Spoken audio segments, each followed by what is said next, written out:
Good afternoon. My name's Ben Van Vliet, and as Executive Director of the Upper Valley Music Center, I'd like to welcome you to today's faculty recital with Ben Kulp. We want to welcome you all, especially those of you who might not have been able to join us if we were in a regular in-person concert. It's one of the great opportunities of this moment. We would really love to be able to see you all in person.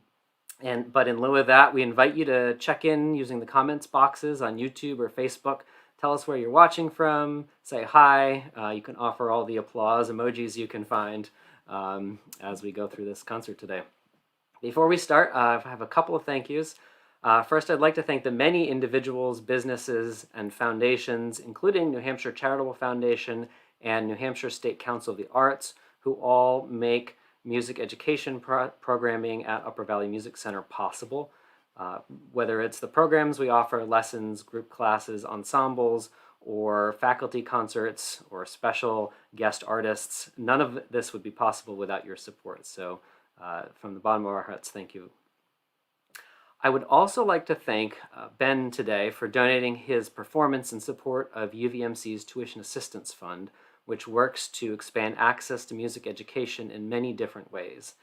And I'll be saying a little bit more about this later, but if you would like to help people have music in their lives, you can visit uvmusic.org/support and make a secure online gift today.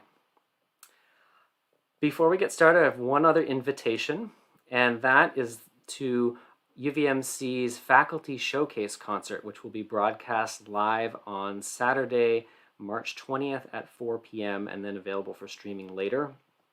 It's our annual moment to celebrate all of our faculty, and you'll see a variety of performances and a special virtual ensemble performance that everybody is in the midst of preparing right now. So we hope to see you for that as well. So now I'd like to welcome Ben. I'm going to bring him into the stream here. Hey, Ben. Hello. And I've been really looking forward to your recital today because I'm just fascinated by the title, especially From Dissonance to Consonance. And I'm wondering if you could tell us a little bit about where that title comes from and what it means to you. Absolutely. Well, as we know, this past year has been very different for anything any of us have experienced. And often in my recitals, I have a narrative that runs through the pieces. And it's something I think about throughout the year as I plan the next recital. And I was trying to think, how can I represent this past year in music? And I realized that the date for this recital is almost exactly to the day. We're about 51 weeks away from when the music school closed and went remote for learning, and schools went remote, and everything seemed to shut down.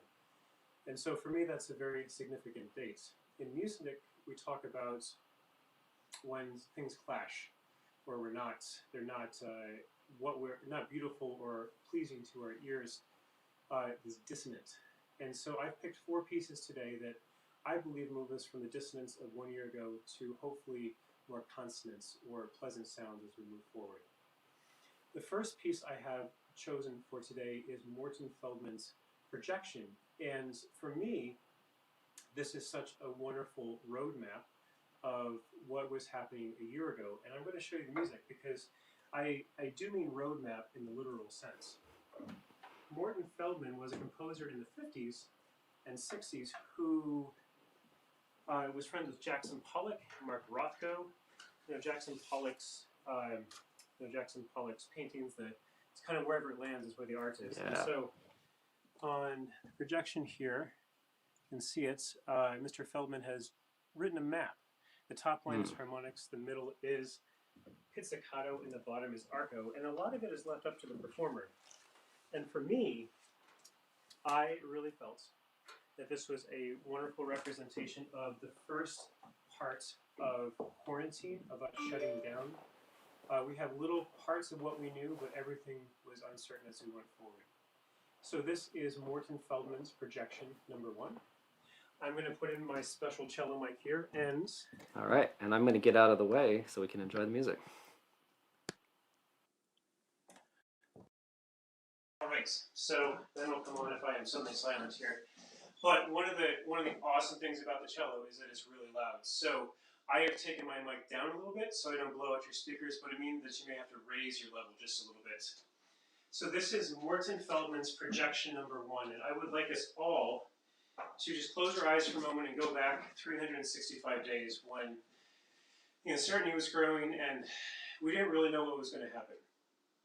And that for me is really, really wonderfully represented in Morton Feldman's projection number 1.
Morton Feldman's projection number 1.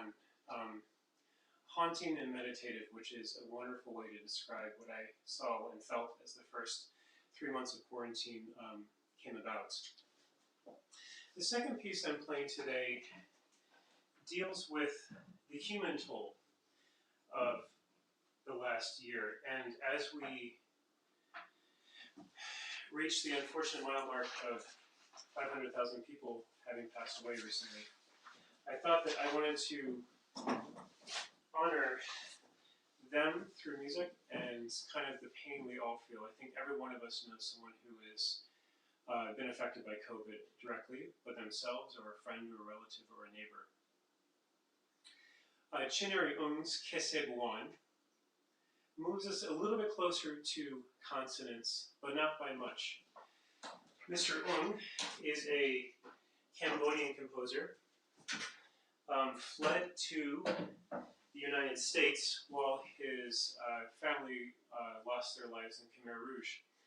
And he learned of this as people began to tell their stories in refugee camps. And Mr. a prolific composer, wrote absolutely nothing for 11 years, except this piece for solo cello entitled Khse Buon, or Strings 4 in Cambodian. And again, I'd like to show you the score as I think it moves us a little bit closer to our goal of consonance in life.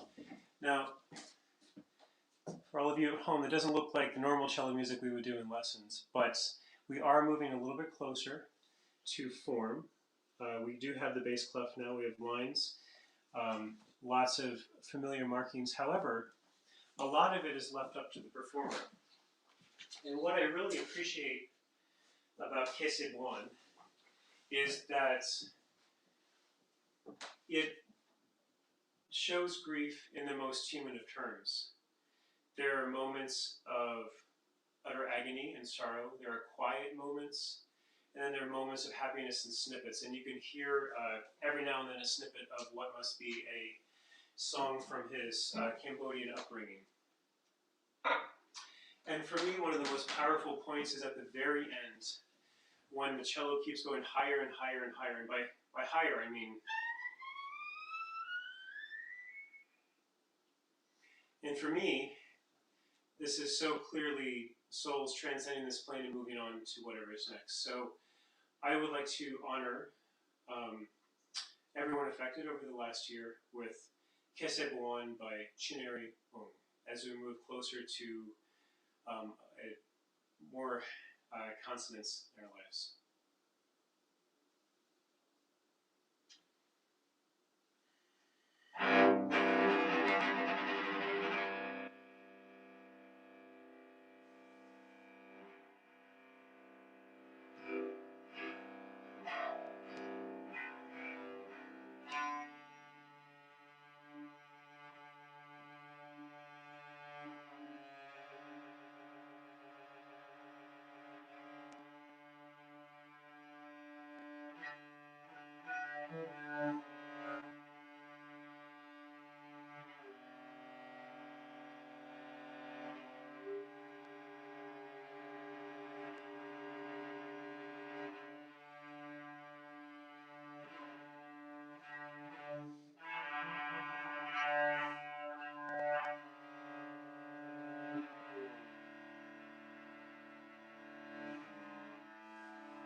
Khse Buon by Chinary.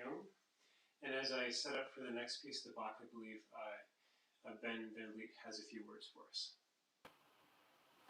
Hey Ben, I'm so glad that you found music that just speaks to things that just words just don't. So as Ben's setting up here, I think he's got to do a little retuning and a few other things. I just wanted to say a few more words about the tuition assistance program at Upper Valley Music Center. Upper Valley Music Center awards more than $20,000 in tuition assistance each year, and the core of our program supports students taking individual lessons and group classes. And one of our current strategic plan goals is to continue expanding access to music education. So we're in the midst of taking a broad look at what access means right now, at what barriers there might be besides direct tuition assistance, and at how we can make sure that everyone feels welcome to participate. Access to music education has many immediate benefits, but one of the most powerful benefits to me is the idea that with each person helped, seeds are planted that will grow over many years. And one of those examples is that many of our faculty have benefited from tuition assistance at some point in their lives, and they wouldn't be in the place they are today to share their wisdom and musicianship with us if not for having that helping hand in the past. So there's many reasons why access is important. Those are a few of them, and if you'd like to support this work, you can make an online secure gift at uvmusic.org/support. So I'm going to hand things back to Ben now, who I think is in the process of retuning the cello, which is one of those really cool moments where all of a sudden the instrument can do something different than it usually does by changing strings. And I'll let Ben say more about that. Thanks, Ben. Well, thank you for enjoying the Feldman and the Khse Buon with me. The Khse Buon I heard several years ago. I heard the cellist Seth Parker Woods play it, and I was enraptured with it. It is a very personal piece, and I had a great time sharing it with you today. As we move farther from this time last year, let's just imagine we moved through the summer. The death toll is high. Now we're in the fall. How do we reopen schools? Do we go back in person for some things and not others? And as I was pondering how to express this through music, I realized that, as many of you know, I am a lifelong proponent of performing the Bach cello suites. And so I was thinking, which one would be the best to play for you today? And I immediately came to the fifth suite in C minor. It is a beautiful, beautiful piece. And one of the fun things that I was doing while Ben was talking is it has scordatura tuning, which means that the top string here, which is almost always an A on the cello, is now tuned down an entire note to match the G string below. So you get this beautiful, low, resonant, lush sound as you play. And Bach is an ordered composer. Things happen in a certain order. And what I loved about thinking about the Fifth Suite and preparing it was that it's order, but it's still very personal and painful. Also, the sarabande, the slow movement in the suite, and in all of the suites, the sarabande is the middle stone in the Roman arch that holds everything together. As far as I can tell, this is the only movement in all of the 6 Bach cello suites with no chords, meaning that I don't play more than one note at a time. It's just cascading, slightly atonal or not around a certain key. And I was struck by it the first time I thought about moving to consonance, but still expressing the trial of this last year. So I'm going to put in my cello mic for you here and then enjoy the Fifth Suite in C minor by Bach. And as we don't have our traditional programs, I'm going to announce the movements as they come up. The first is the prelude.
The Allemande.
courant followed by the saraband.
Gavox number 1, and then Gavox number 2, followed by a brief stint back in Gavox number 1, and then we end with the Gigue.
for taking part in that with me.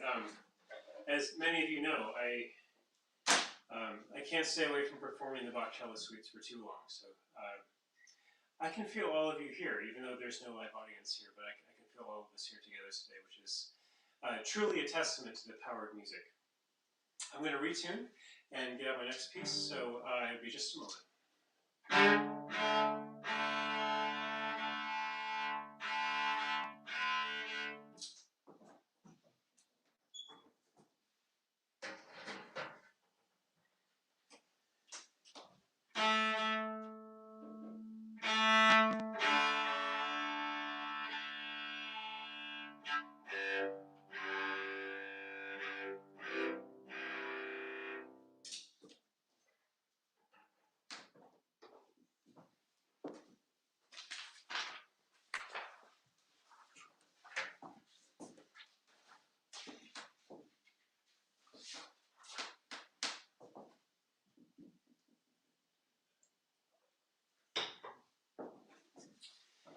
The last piece, written by John Luther Adams, I came across quite by accident.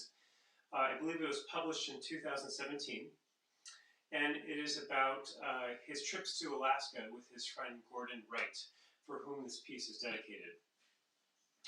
What immediately struck me is that it is all open strings and harmonics, the entire thing. So harmonics are places on the cello. So the first one, if you divide the string in half here, we have a harmonic where if I place my hand down on top of the string, but not all the way against the fingerboard, it still makes the sound. And then as you go this way, the harmonics here actually speak the note that is down here. It's a weird slip space in the time continuum on cello playing. It's pretty cool. And so all of these, the whole piece is comprised of different combinations of open strings and these harmonics. And it was one of those pieces that I was intrigued by, so I purchased it and took it home. And as soon as I started playing, I was, again, completely taken by it. And it really, really leads us to consonance. I'd like to read part of the composer's note. He says, Gordon Wright was a friend of mine of a lifetime. For 30 years, Gordon and I shared our two greatest passions, music and Alaska. Gordon was my musical collaborator, my next-door neighbor, my fellow environmentalist, and my camping buddy. These miniatures are musical sketches of 3 moments and places in our friendship. Like Alaska, Gordon was larger than life. He always lived his own way, and he died just as he would have wanted. We found him lying on the deck of his cabin in the Chugach Mountains, curled up against his favorite birch tree, looking across the waters of Turnagain Arm toward the Resurrection Valley and the tiny settlement of Hope. I will be playing the first movement and the last movement today. The first movement is titled Above Sunset Pass, and the last movement is titled Looking Toward Hope. And I really take that at its word. This last music here, as we, more and more of us are able to be vaccinated, we can hopefully see the end in sight, working towards being back in person. I really take solace in a piece called Looking Toward Hope. Please enjoy 3 High Places by John Adams. I'm playing again the first movement, Above Sunset Past, and the last movement, Looking Toward Hope. I'm going to tune one more time.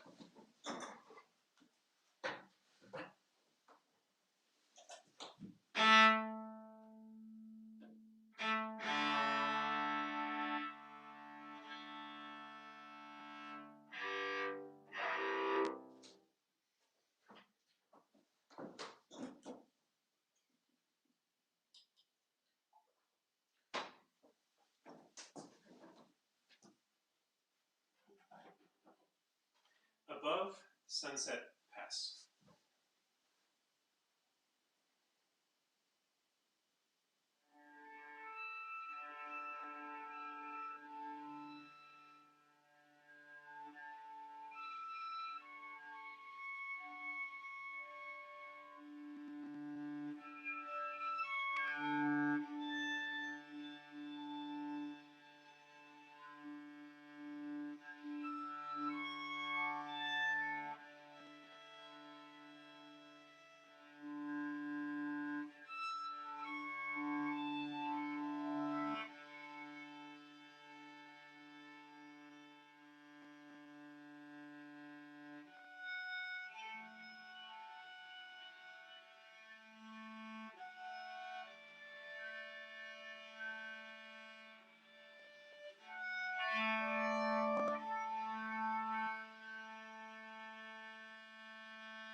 all join virtually together while we look toward hope with John Luther Adams.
Thank you so much for joining us all today and for being part of this journey over the last year through this recital and into the future. I can't support our tuition assistance fund more than I fully endorse it. It's something that I've benefited from in the past, and I welcome you, if you'd like to make a donation online. Thank you so much. I'll hand it over to Ben. Ben, thank you so much. I've got to give you some actual applause so you can hear something. I'm sure it's happening across our region, and we've got some folks tuned in from across the country too, so all that applause is out there right now. Thank you so much for just beautiful playing, but also for offering a reflection of and a vision for our world through music.